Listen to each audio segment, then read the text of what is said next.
In a small village near a dense forest, Hansel and Gretel lived with their father, a woodcutter, and their cruel stepmother. The family was very poor, and one night the stepmother proposed a wicked plan to the father.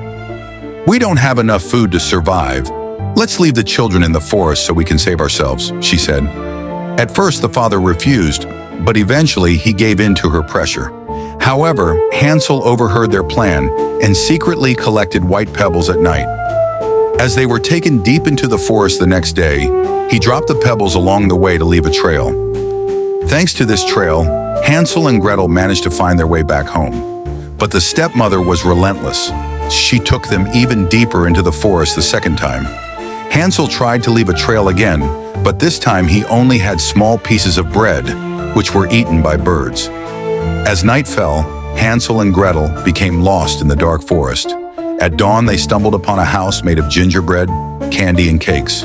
Starving, they began eating pieces of the house. Suddenly, an old woman appeared at the door.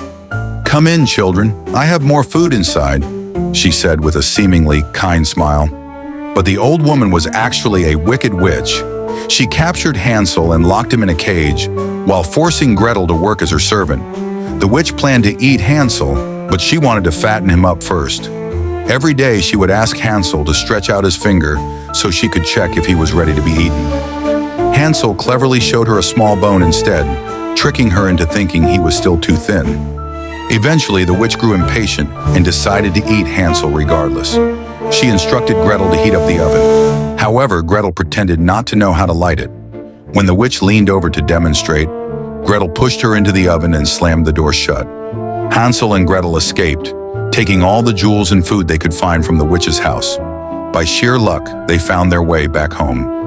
There they discovered that their stepmother had left, and their father deeply regretted his actions. With the riches from the witch's house, they lived happily ever after. Moral of the story: this tale teaches the importance of intelligence and courage when facing challenges. It also reminds us that greed and evil intentions will ultimately lead to ruin, as seen in the witch's fate.